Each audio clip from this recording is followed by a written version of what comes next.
Edunitas, being successful is easy. Halo sahabat Edunitas, ketemu lagi sama aku Intan Nuraida dan aku Hilmi Ali. Pada kesempatan kali ini kita balik lagi di video Edu Info. Nah, sebelum kita mulai videonya nih, aku mau tanya dulu, gimana nih kabar sahabat-sahabat Edunitas? Semoga sahabat-sahabat Edunitas dalam keadaan sehat dan tetap semangat dalam menjalani hari-harinya. Betul. Di topik kali ini kita mau bahas topik yang paling sering ditemui lah sama mahasiswa pada umumnya ya. Apa? Yaitu tipe-tipe dosen dan cara mengatasinya. Yang pertama, ada dosen killer. Nah, dosen killer ini adalah salah satu dosen yang paling banyak ditakutin sama mahasiswa. Sebenarnya ada beberapa faktor sih yang menyebabkan hal itu. Karena peraturannya yang terlalu ketat, atau kalau menurut aku sih kurang fleksibel. Terus jadi ada beberapa rule yang bener-bener harus diikutin. Misalnya nggak boleh datang terlambat ke dalam kelasnya, tidak boleh ngumpulin tugasnya terlambat, atau ketika kita mau presentasi gitu Kak, jadi presentasinya tuh harus super perfect gitu, baik materinya, baik cara penyampaiannya, atau dan lain-lainnya. Tapi menurut aku dosen killer ini nggak semena-mena suka marah, atau bukan berarti beliau ini jahat ya. Kalau menurut aku sih pasti beliau ini punya tujuan kenapa punya peraturan yang seperti itu, karena ingin mendisiplinkan mahasiswanya lebih tegas. Menurut aku sih kayak gitu. Oh, kalau menurutku sih memang sebenarnya kan pada dasarnya kan dosen yang killer ini kan menuntut mahasiswanya untuk jago beliau lah. Nah, kalau misalkan dari dosen killer ini sebenarnya untuk bisa mengatasinya ya, masalahnya kan kita gimana cara mengatasinya kan. Itu kan gimana caranya kita harus bisa memenuhi ekspektasi dari dosen killernya gitu kan, harus tepat waktu, harus ngerjain tugas dengan benar gitu ya. Dan juga dan juga harus bertanyanya itu yang harus sesuai dengan cara tepat gitu loh, sesuai dengan materinya gitu. Teksnya iya. Nah, kalau dari pengalamanku nih, ini pengalamanku tuh nggak pernah nih. Jadi dosen killer itu kan jarang kan sebenarnya kan, jarang ada lah di kampus kan, paling cuma ada 1-2 lah gitu ya. Dari setiap kampus. Aku waktu itu pernah ketemu dosen killer yang beneran. Jadi tuh waktu itu aku pernah disuruh, waktu itu kan ada kuliah maghrib gitu ya, disuruh presentasi jam 6 pagi. Disuruh dipresentasi jam 6 pagi, padahal itu masih belum nyiapin materi, harus nyelesain persoalannya dulu gitu loh. Jadi tuh sampai nggak tidur itu bikin presentasinya gitu. Jadi presentasi untuk besok paginya? Buat besok pagi jam 6, padahal itu baru selesai kuliah itu jam 8 lah, jam 8-9 malam lah itu. Terus pas jam 6 pagi itu udah nggak tidur ya, bikin materi, terus ternyata ini presentasinya nggak bagus. Langsung diturunin sama dosennya, udah kamu presentasinya nggak bagus, kamu duduk aja gitu katanya. Ya ampun. Terus itu gimana perasaannya Kak? Ya pengen turunin dosennya juga. Oke. Itu ya, jadi kalau misalkan ada dosen killer itu sebisa mungkin kita ya harus mempersiapkan betul lah gitu kan, tipe dosen killernya nih yang kayak gimana gitu. Soalnya kalau misalkan ada yang nggak sesuai dengan ekspektasinya, gampang tersinggung. Jadi yang paling penting itu kayak mengikuti aturan-aturan yang dibuat sama beliau. Iya, itu pokoknya harus lebih hati-hati lah pokoknya. Oke, yang kedua ini adalah dosen yang sudah berumur. Ini paling di sekitar 60-70 ke atas lah pokoknya, yang masih ngajar ya. Nah, biasanya kalau misalkan ketemu dosen yang seperti ini, dosen yang tipe ini tuh biasanya mengajar dengan cara yang lama biasanya. Ada juga yang mengajarnya dengan melalui tulisan kayak di kapur, kan ada tuh. Terus kemudian juga ada yang presentasinya itu bukan pakai laptop, tapi pakai ada kayak apa sih, proyektor yang khusus lama, dulu lah, yang gitu pakai sinar tuh ya, yang pakai kertas ditempel, ada yang kayak gitu. Nah, itu juga masalahnya adalah kalau misalkan ada dosen seperti ini ya, itu tuh biasanya tuh agak susah untuk dihubungi. Biasanya nggak terlalu ikut dengan teknologi gitu ya. Tapi nggak semua dosen ya. Ada juga dosen yang tetap ikut teknologi, tetap bisa dihubungi lewat HP gitu ya. Tapi ada juga yang nggak bisa pegang WhatsApp gitu. Makanya kalau misalkan ada kabar gitu ya, kalau misalkan ada kabar tuh biasanya harus datang ke kelas dulu gitu loh, untuk bisa tahu kabarnya ini ada perkuliahan atau enggak gitu. Jadi kalau ngebatalin gimana Kak? Kalau misalnya ngebatalin, biasanya kan kadang ada tuh dosen yang tiba-tiba ngebatalin kelas atau ngebatalin kuliah hari itu.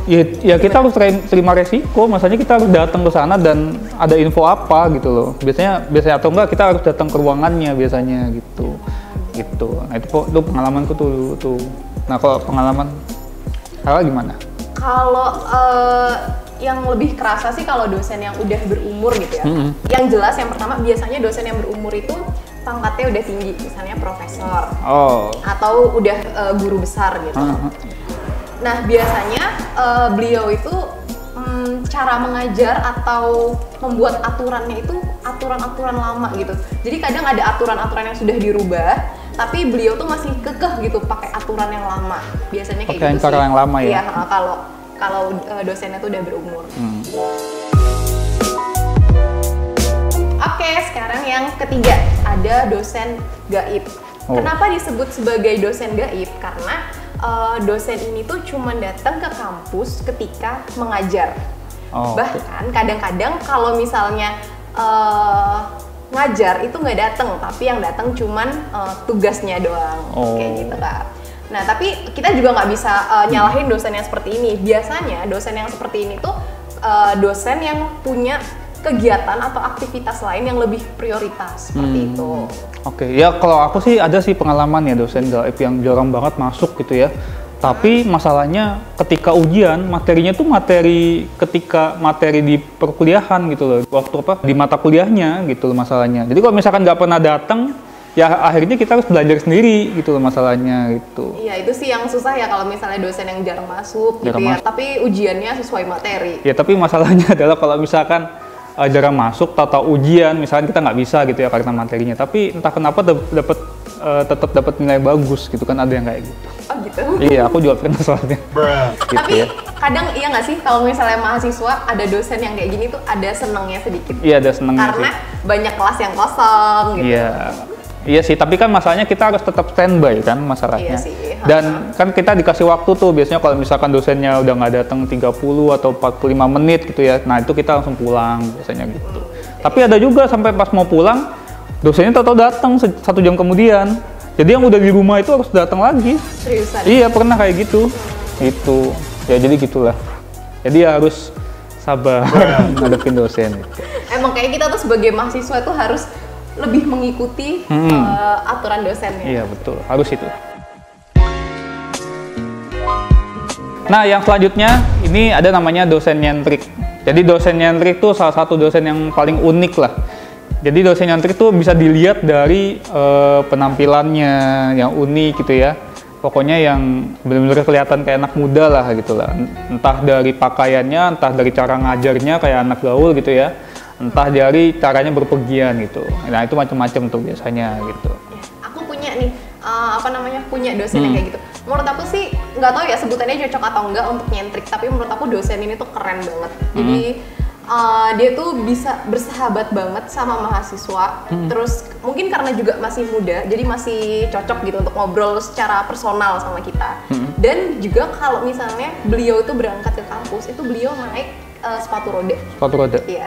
Oh gitu. Jadi sukanya naik sepatu roda. Mungkin tempatnya kampusnya dekat. Jadi kita tuh sering lihat gitu kalau beliau tuh datang naik sepatu roda gitu. Jadi nggak naik kendaraan. Oh mantep ya. Iya, terus pas datang ke kelas? Kalau datang ke kelas ya sepatunya dilepas, sepatu rodanya dilepas. Oh dilepas gitu. Oke, selanjutnya ada dosen malaikat. Nah, dosen malaikat ini adalah dosen yang sangat dicintai oleh mahasiswa-mahasiswanya. Karena dosen ini tuh biasanya bisa diajak ngobrol secara personal, terus bisa diajak curhat, terus kalau bisa kita bilang tuh nilainya baik gitu. Terus tugasnya itu tidak begitu memberatkan mahasiswa gitu. Oh gitu. Nah kan biasanya juga kalau misalnya mahasiswa itu kan banyak yang kos, banyak yang jauh dari rumah. Nah itu kayak kalau ada dosen malaikat ini kayak beruntung banget gitu, kayak jadi orang tua kedua gitu, jadi bisa untuk cerita. Oh gitu. Kayak gitu. Enak kalau buat cerita ya. Iya, jadi mau gitu, gitu. misalnya ada mahasiswa cerita, dosennya mau gitu, nggak apa-apa.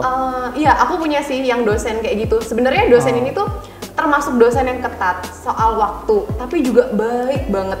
Jadi kalau soal waktu misalnya kita mau janjian nih, kita tuh dosennya bilang harus datang jam 13.03. Kan kita awalnya tuh agak kaget, hah 13.03 kenapa nggak jam 13 aja atau jam 13.05, tapi itu benar-benar jam 13.03. Nah tapi beliau itu benar-benar menepati waktunya itu, jadi datang jam 13.03. Jadi biasanya tapi kita yang nungguin atau mahasiswanya itu datang sebelum beliau datang. Gitu. Terus kalau misalkan telat? Nah kalau telat nggak apa-apa, jadi beliau itu nggak marah. Oh nggak marah? Mungkin Ketepatan waktunya ini lebih ditujukan untuk dirinya sendiri. Gitu. Tapi ini dosennya tuh baik banget gitu. Jadi bisa diajak cerita, diajak ngobrol, sharing tentang apapun. Gitu. Walaupun di luar perkuliahannya ya? Iya, walaupun di luar perkuliahan. Nah itu salah satu adalah dosen pembimbingku dulu Kak. Jadi enak rasain ya? baik banget nih dosen. Nah yang selanjutnya ini ada namanya dosen storyteller ya, sekaligus motivator. Nah ini dosen yang ini sebenarnya enak buat kita, tapi nggak enak buat ujian nanti. Nah jadi dosen ini tuh ketika datang ke kelas itu justru tidak mengajar sesuai materi, justru malah jelasin tentang entah tentang kehidupan dirinya atau kehidupan keluarganya gitu ya, atau kehidupan anaknya, atau pokoknya selain materi di perkuliahan gitu loh.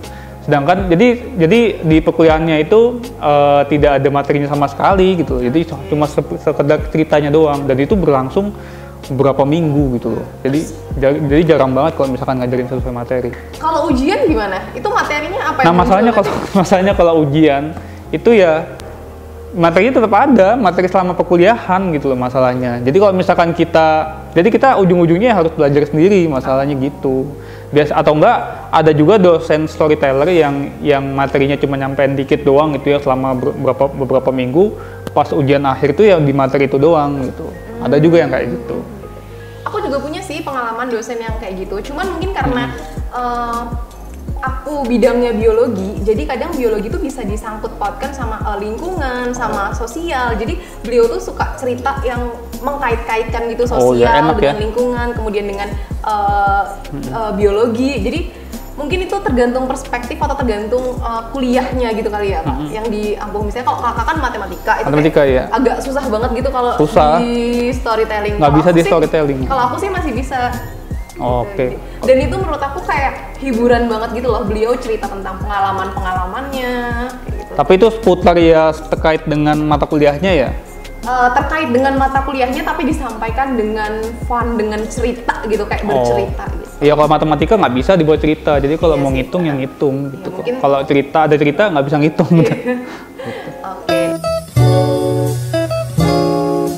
Nah itu ya dari kita mengenai tipe-tipe dosen. Nah teman-teman di sini kalau misalkan nanti mau ada ide lain ya tentang pembahasan topik selanjutnya, tinggal tulis saja di kolom komentar. Oke, terima kasih sahabat Edunita sudah menyaksikan Edunfo untuk topik kali ini, dan jangan lupa untuk like, share, komen, dan subscribe channel ini. Betul. Bye-bye. Edunitas, being successful is easy.